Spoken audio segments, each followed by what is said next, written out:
Boa noite. Mais um Jesus Expresso para mim, para você, para nós.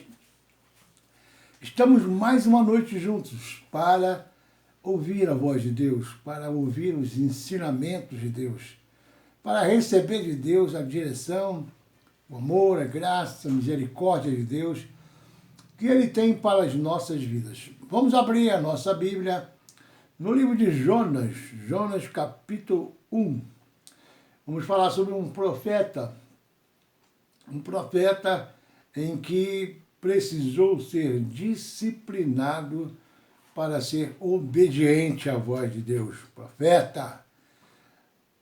Preste bem atenção nessa palavra, que essa palavra vai falar ao seu coração, ao meu coração, ao coração de todos aqueles que querem ouvir a voz de Deus, que querem receber de Deus o carinho e o amor que Ele tem por nós.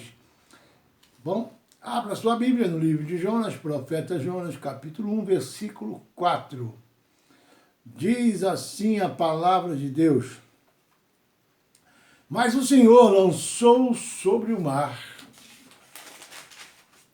um forte vento e fez no mar uma grande tempestade, e o navio estava a ponto de se despedaçar. Então, os marinheiros, cheios de medo, clamavam cada um ao seu Deus e lançavam ao mar a carga que estava no navio para o aliviarem do peso dela. Jonas, porém, havia descido ao porão e se deitado e dormia profundamente.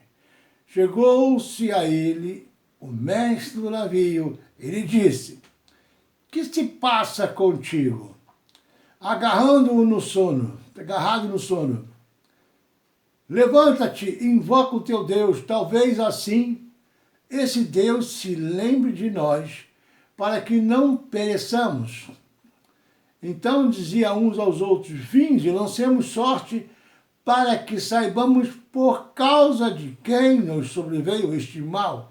E lançaram sorte, e sobre a sorte caiu sobre Jonas. Pai, nós oramos agora por esta palavra, pedindo que a tua glória, a tua graça e a tua misericórdia, Senhor, esteja sobre nós, para nos abençoar com esta palavra abençoadora, que nos dá a direção, o norte, o rumo, para que nós possamos sempre estar na direção da tua vontade. Não da nossa vontade, mas sim da tua boa, perfeita e agradável vontade sobre as nossas vidas. Muito obrigado, Senhor, por mais uma noite. Estamos reunidos no teu nome, o nome que é sobre todos os nomes, que todo joelho se dobrará e toda língua confessará que Jesus Cristo é o Senhor. Amém? Bom, que palavra forte é essa, que palavra maravilhosa, que palavra, Senhor, que nos mostra quão grande é o carinho de Deus por nós. Assim como esse homem também, chamado Jonas, um profeta que ouviu a voz de Deus, que deu uma missão a ele. Deus deu uma missão a esse profeta. E ele ouviu com ouvidos de mercador. Ouviu, mas não obedeceu. Diga assim: ouviu, mas não obedeceu. Esse é um detalhe muito importante na vida do cristão, ouvir e obedecer. É melhor obedecer do que sacrificar. E é assim que Deus quer, quando Ele fala com cada um de nós. Deus fala com você. Deus fala e você obedece. E o que acontece quando Deus fala e você obedece? E o que acontece quando Deus fala e você não obedece? Mais uma vez eu vou repetir, é melhor obedecer do que sacrificar. Mandamentos, conceitos, preceitos, juízos, ordenanças, decretos estabelecidos por Deus, que é o melhor para a nossa vida. Deus sempre quer o melhor para nós. Deus sempre quer o melhor para nós. Mas o homem não entende os propósitos de Deus, a vontade de Deus, não entende os planos de Deus, os projetos de Deus, mesmo ele falando.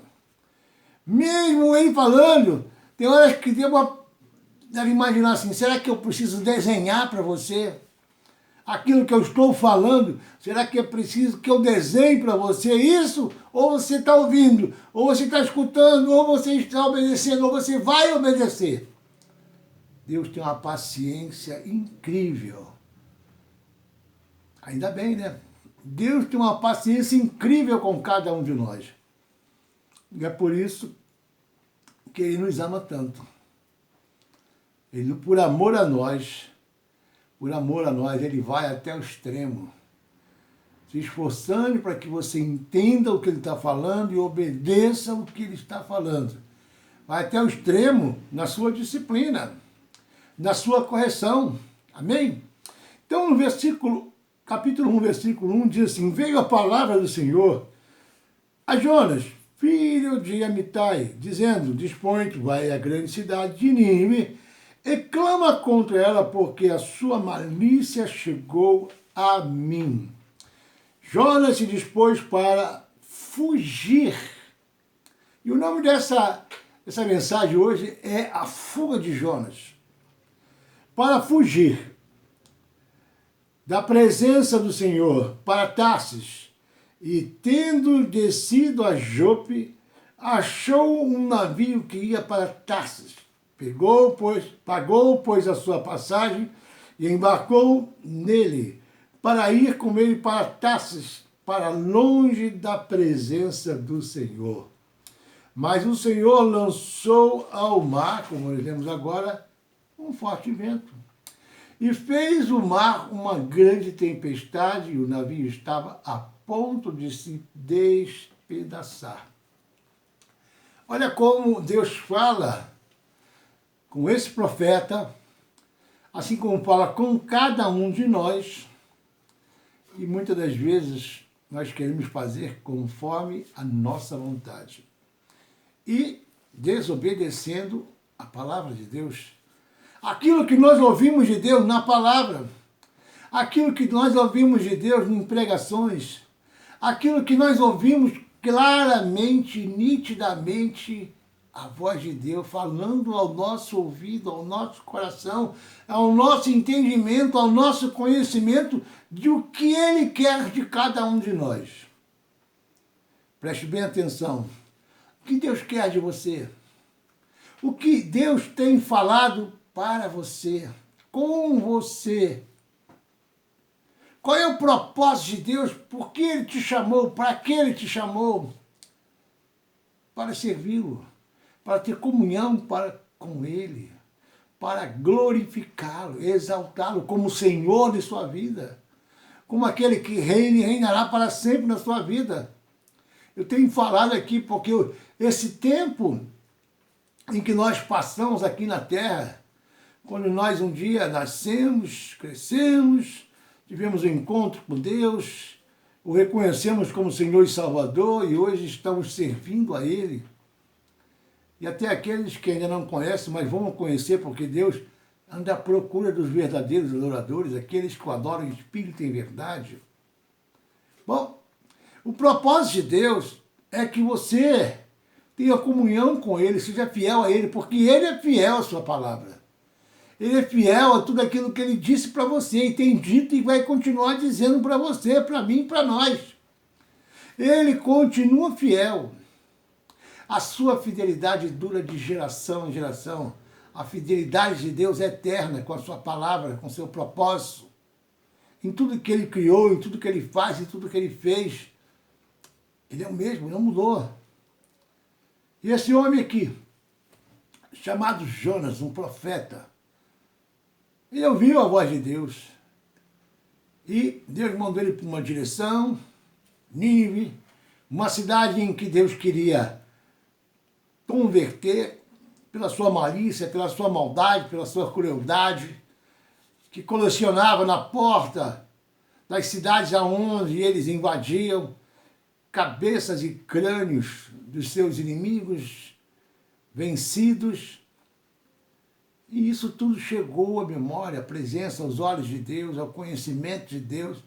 E Deus estava dando uma chance para a conversão de toda aquela cidade. Deus estava dando uma chance. Deus sempre dá uma chance. Deus sempre dá uma oportunidade para aqueles que precisam se converter, para que não vá por um caminho que depois vão ter choro e ranger de dentes. Foi assim que Deus deu uma chance. Foi através desse profeta que Deus estava dando uma chance a este povo sanguinário. E enviou quem? Jonas, um profeta, um homem de Deus, um homem que servia a Deus, mas ele tinha suas próprias convicções, ele tinha os seus próprios interesses e não fazia a vontade de Deus. Tanto é que ele foi mandado para Nínive, pegou um navio em Jope e foi para Tarso, um lugar completamente diferente, oposto da direção que Deus tinha enviado, ordenado, para que ele cumprisse uma missão para Deus. Deus usa sempre os seus para o seu propósito, para a sua obra. Ai de nós, infeliz do homem que foge, tenta fugir da presença de Deus. O homem que já serve a Deus, a mulher que já serve a Deus, que pensa em fugir de Deus, em abandonar Deus, com seu infinito amor, seu carinho e amor por nós, ele vai atrás resgatar cada um de nós. Que por qualquer situação, adversidade ou desentendimento, indignação com aquilo que está acontecendo na sua vida ou com aquilo que ele pensa, imagina e quer que seja assim, de repente abandona o caminho, se desvia, volta a colocar o pé na lama ou acha que pode julgar a Deus, criticar a Deus e acusar a Deus de alguma coisa que está acontecendo que ele não entende. Jonas aqui estava julgando Deus. Deus vai salvar aquele povo sanguinário, cruel. Eu não quero que isso aconteça. Assim Jonas pensava. Assim Jonas queria que aquele povo fosse para o inferno. Mas Deus, pela sua misericórdia, queria salvar. Estava dando uma chance àquele povo. Aquele povo merecia ouvir a palavra de Deus. Era preciso que aquele povo ouvisse a palavra de Deus para a conversão. Eu tenho a certeza que muitos de nós já falamos sobre alguém da nossa família, da nossa vizinhança, do nosso trabalho, de alguém que conhecemos e que já até falamos. Isso não tem jeito, vai para o inferno. Essa pessoa não tem jeito, não vai se converter. Engano nosso. Deus pode mudar a sorte daquela pessoa. Deus pode mudar a direção daquela pessoa. Bebe muito, é prostituta, é adúltero, fuma, bebe, cheira, desbragadamente. 171, ladrão sem vergonha, matador, assassino. Engano seu. Deus quer converter.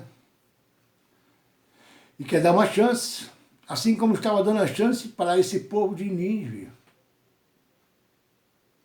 Deus é amor.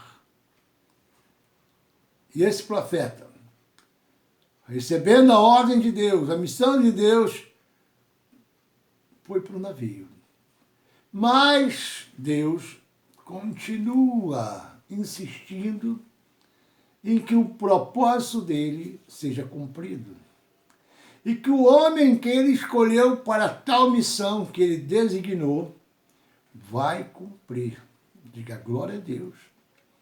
Será que você já viveu algum momento assim, pregar para alguém, falar com alguém do amor de Deus, da misericórdia de Deus, do plano de Deus, de salvação de Deus, da libertação que Deus tem preparado para cada um de nós?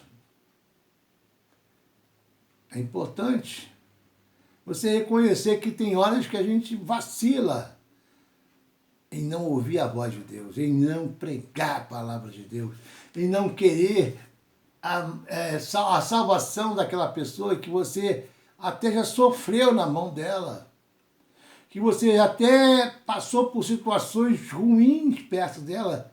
Mas a Bíblia fala que nós temos até que orar pelos nossos inimigos. Orar pelos amigos é fácil, mas a Bíblia fala que nós temos que orar pelos nossos inimigos e ainda vê-los convertidos. Essa é a vontade de Deus.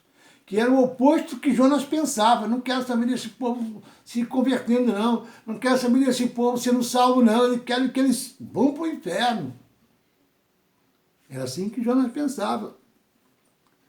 Mas Deus estava vendo tudo o que estava acontecendo, porque nem nada foge ou deixa de ser visto por Deus, principalmente aqueles a quem ele deu uma ordem, deu uma missão, e assim aconteceu.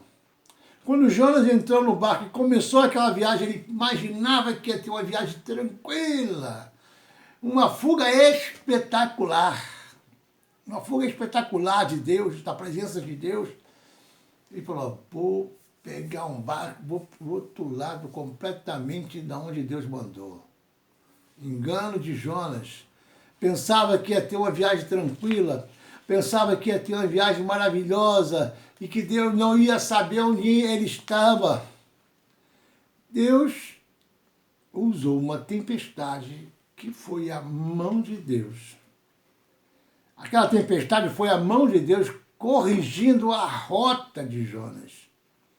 Aquela tempestade era um conserto de Deus com Jonas. Conserto da rota de Deus.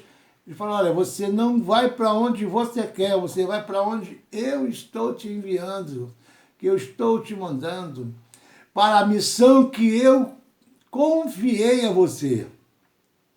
E Jonas estava dormindo, entrou no barco e foi tirar aquele ronco. Diz a palavra de Deus que Deus enviou um forte vento, um vento muito forte, e fez-se o mar uma grande tempestade. Tanto é que os marinheiros estavam tirando o peso, lançando as cargas do navio no mar. E aquilo estava preocupando toda aquela tripulação, que estavam pensando já que todos pereceriam, que o navio ia a pique, ia para o fundo do mar com todos dentro, porque era muito forte aquele vento. E começavam a tirar o peso, a lançar a carga no mar. Então os marinheiros, cheios de medo, clamavam cada um ao seu Deus. Então os marinheiros, que eram pagãos, clamavam cada um aos seus deuses. E aquilo era com uma fé fervorosa. Aquilo era um clamor fervoroso para aqueles homens que eram pagãos, não serviam a Deus, mas cada um estava clamando aos seus deuses. E lançavam a carga no mar, e orando e clamando aos seus deuses. E o que Jonas, um homem do Deus vivo, servo do Deus vivo, do Deus criador dos céus e da terra, que tem poder e autoridade sobre tudo, sobre todos, sobre o vento, sobre o sol, sobre o mar, estava dormindo lá no porão do navio, lá no fundo do navio. Então chegou lá o mestre do navio. Falou, vem cá, acorda aí, rapaz. Está roncando aí, quando o navio balança para lá e para cá, e está todo mundo preocupado, cada um orando ao seu Deus, e você está aí roncando tranquilamente no navio. Você não está vendo o que está acontecendo, não? Muitas das vezes o nosso barco, né? O barco das pessoas estão balançando, sendo jogadas de um lado para o outro, e nós não percebemos. Foi preciso que o mestre do navio acordasse, o profeta Jonas, para que ele começasse a perceber o que estava acontecendo. Acorda, meu irmão, acorda, minha irmã. O que está acontecendo ao seu redor? Muitas das vezes o navio da sua casa, do seu casamento, da sua vida espiritual, está balançando e você está dormindo. Acorda. E aí, quando eles chegaram lá em cima, os homens do navio, olha, quem é você? Você está aqui fazendo o quê? E Jonas falou, olha, eu sou hebreu, sou temente a Deus.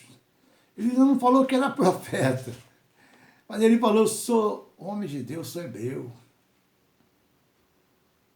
Mas, pô, o que está acontecendo? Lançaram a sorte, e aí a sorte caiu sobre quem? Para saber por qual motivo aquilo que estava acontecendo. Por qual motivo aquele mar estava tão revolto daquele jeito. Os marinheiros lançaram a sorte. Vamos ver.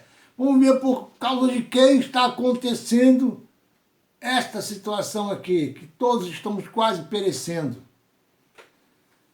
Declara agora, depois de saberem que Jonas era o culpado daquilo tudo que está acontecendo, ele já confessou. Aí no versículo 8, então lhe disseram, declara agora, por causa de quem nos sobreveio este mal? Que ocupação é a tua? De onde vens? Qual é a tua terra? E de que povo és tu? Aí no versículo 9, Jonas respondeu. E ele respondeu, sou hebreu e temo ao Senhor, o Deus do céu, que fez o mar e a terra. Pronto, se entregou. Por minha culpa, eu sou culpado. Eu estou desobedecendo a Deus. Eu deveria ir para um lugar, estou indo para outro.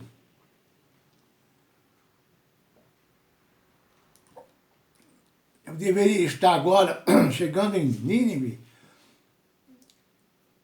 E estou aqui no navio indo para Tarsis. Os marinheiros. Então os homens ficaram possuídos de grande temor. A princípio eles estavam com medo. Estavam com medo do mar estar revolto e começaram a agir pelo seu próprio esforço para se livrar daquela situação. Estavam com medo.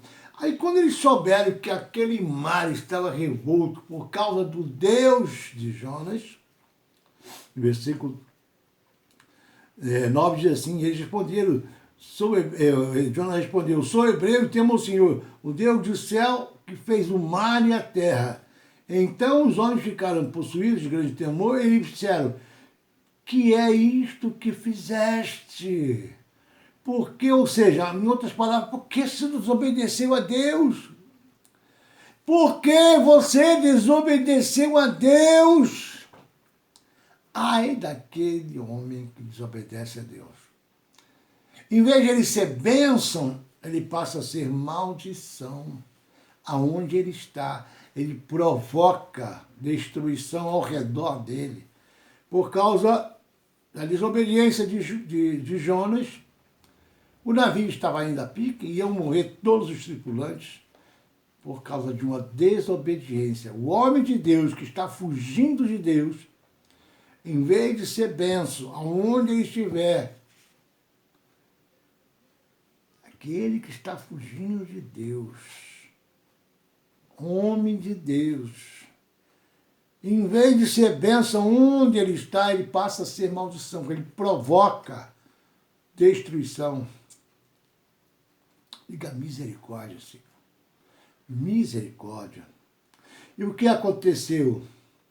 Então os homens ficaram possuídos de grande temor e lhe disseram, que é isso que fizeste? Pois sabiam os homens que fugia da presença do Senhor, porque lhe havia declarado. Não fuja de Deus, meu irmão. A pior coisa que tem para um homem que conhece a Deus, que é temente a Deus, que já se declarou como um Deus, Jesus Cristo, seu Senhor, fuja de Deus não, que a pior coisa, ele vai atrás de você. Ele usou o vento, usou o mar para ir atrás de Jonas e disciplinar Jonas. Deus ama e corrige a quem Ele ama. Deus disciplina a quem Ele ama. Deus conserta os erros daquele que Ele ama. Diga glória a Deus. Glória a Deus! Jonas estava causando um grande problema ali naquele lugar onde ele estava. Porque ele não deveria estar ali fugindo de Deus, ele deveria estar obedecendo à vontade de Deus. Diga glória a Deus. Glória a Deus.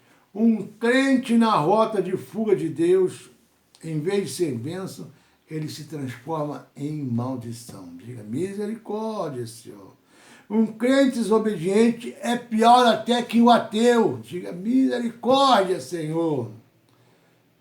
Onde o crente desobediente está, a tempestade. Essa é forte. Essa é forte. Deus sempre vai disciplinar os seus filhos. Assim como o pai disciplina e corrige ao filho que ama. Deus também corrige e disciplina ao filho que ama. Já notou isso? Quando você pensa que você está fazendo aquilo que é o melhor para você, está desobedecendo a Deus. Quando Deus te deu uma ordem, quando você aprende na palavra qual é o caminho que você tem que seguir, qual é a vontade dele para você, qual é o ensinamento que ele te deu para você seguir, através da sua palavra, e você, quero fazer a minha vontade. Eu não quero que aconteça com esse povo, com aquela pessoa que não teme a Deus, que é desobediente, cruel, sanguinário. Se salve, se converta. Mas quem manda na sua vida agora é Deus. Quem quer dar chance daquela pessoa se converter é Deus. No trabalho, quem te persegue. Na família, quem te critica, quem te julga, quem te condena. Ore. Ore para que ele se converta. Essa é a vontade de Deus. Porque quando essa pessoa se converter, ela vai deixar de ser perseguidor, vai ser perseguido, assim como Paulo. O apóstolo Paulo perseguia muitos crentes. Perseguia os crentes para maltratar, condenar e até matar. Mas um dia ele encontrou com Jesus, se converteu. E aí, em vez de ser perseguidor, passou a ser perseguido. O apóstolo Paulo, quando estava no navio sendo para a Itália, enviado para a Itália, ele estava no navio. Estava no navio e teve também uma tempestade. E o apóstolo Paulo foi bênção no navio. Porque quando tudo parecia que estava perdido, ele falou, olha, tenham calma. Deus já me falou que nenhum dos 276 homens que estão aqui no barco vai morrer. Todos serão salvos. Paulo não estava naquele barco em desobediência, estava sendo levado preso por fazer a obra de Deus, para ir para Roma. Mas ele era bênção ali. Quando tem uma pessoa que é obediente a Deus, em um lugar ele é bênção para todos. Mas quando tem uma pessoa naquele lugar que é desobediente a Deus, está fugindo de Deus, ele passa a ser maldição para aquelas pessoas. Diga misericórdia, Senhor. Diga misericórdia. A tempestade cai sobre a cabeça daqueles que são desobedientes a Deus. Infelizmente, a gente pensa ou imagina que é uma coisa que Deus está se vingando. Não, Deus está disciplinando, Deus está corrigindo, Deus está mudando a rota, está te dando uma nova chance. Por quê? E quando jogaram, ele falou para os marinheiros, os tripulantes, olha, me joguem no mar que essa tempestade vai passar. me joguei no mar. Ele preferiu morrer do que obedecer a Deus e ir para Nínive. Ele preferia a morte. Olha como estava a cabeça desse profeta. Por achar que as convicções, o propósito dele, a vontade dele, deveria ser cumprida. Deus é soberano. A vontade de Deus é soberana. Diga assim, Deus é soberano. A vontade de Deus vai se cumprir. Você querendo ou não, ela vai se cumprir. Ninguém pode frustrar os planos de Deus na sua vida. Ninguém pode frustrar os planos que Ele tem até para te usar. Como instrumento, como ferramenta, para edificar, para converter, para salvar, para libertar vidas que precisam ser libertas. Os planos de Deus sempre vão se cumprir. Você querendo ou não, eu querendo ou não. Ele é soberano. Quem manda é Ele, quem ordena é Ele, quem faz todas as coisas é Ele, quem cria todas as coisas é Deus. Diga glória a Deus. Aquela viagem foi um momento em que Deus usou o mar, o vento, os marinheiros para disciplinar Jonas. E os marinheiros pegaram Jonas e lançaram Jonas no mar. E aconteceu que o mar se acalmou. Mas Deus ainda tinha mais correção, mais disciplina, e já foi na chibata da misericórdia. Porque Jonas foi tragado por um peixe. Mais uma vez, Deus mostrou a soberania dele. Deus mostrou o poder dele sobre tudo, sobre todo, sobre o vento, sobre o mar, sobre os peixes, sobre o céu, sobre o sol, sobre a lua, sobre tudo. Deus sempre vai mostrar que ele tem poder sobre tudo. Aí Deus enviou um peixe, um grande peixe. Engoliu o profeta. Dizem que foi o primeiro homem a andar de submarino, né? O primeiro homem a andar de submarino foi Jonas, dentro do ventre de um peixe. E ali, naquele momento, Jonas passou 3 dias viajando naquele peixe. 3 dias no submarino. Imagina o que Jonas passou ali. Jonas passou por um momento em que ele praticamente morreu. E ele já tinha perdido a esperança, já tinha entendido que ele era o culpado de tudo aquilo que tinha acontecido no navio, e de tudo aquilo que estava acontecendo na vida dele.